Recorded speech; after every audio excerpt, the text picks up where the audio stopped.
জুলাই মানবতা বিরোধী অপরাধের দায়ে বিচারের মুখোমুখি হতে হবে সাবেক প্রধানমন্ত্রী শেখ হাসিনাকে।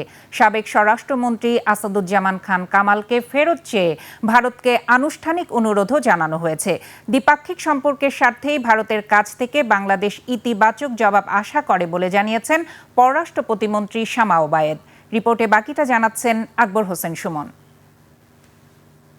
জুলাই গণঅভ্যুত্থানের সময় সংঘটিত মানবতা বিরোধী অপরাধের মামলায় মৃত্যুদণ্ডপ্রাপ্ত সাবেক স্বরাষ্ট্রমন্ত্রী আসাদুজ্জামান খান কামালকে প্রত্যর্পণের জন্য ভারত সরকারের কাছে আনুষ্ঠানিকভাবে অনুরোধ জানিয়েছে বাংলাদেশ। পররাষ্ট্র মন্ত্রণালয়ের মাধ্যমে ভারতকে পাঠানো আন্তর্জাতিক অপরাধ ট্রাইব্যুনালের দেয়া চিঠির সঙ্গে রয়েছে মৃত্যুদণ্ডের রায়ের কপিও।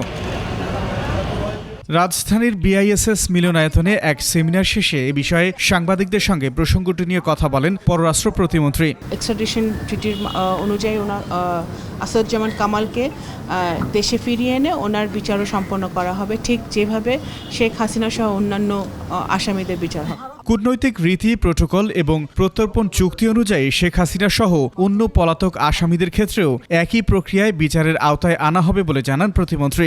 আইন মন্ত্রণালয় এবং স্বরাষ্ট্র মন্ত্রণালয়ের যে উদ্যোগগুলো ওনারা নেবেন, পররাষ্ট্র মন্ত্রণালয়ের পক্ষ থেকে সেই আমাদের ডিপ্লোমেসির অনুযায়ী আমরা সেই কাজগুলো করব। এবং এটা তো একটা চলমান প্রক্রিয়া যে যারা পলাতক আসামি, যাদের বিচার হয়ে গেছে, সাজা হয়ে গেছে, তাদেরকে ফিরিয়ে এনে বাংলাদেশের মাটিতে বিচার হবে এবং জনগণ সেটা আশা করে।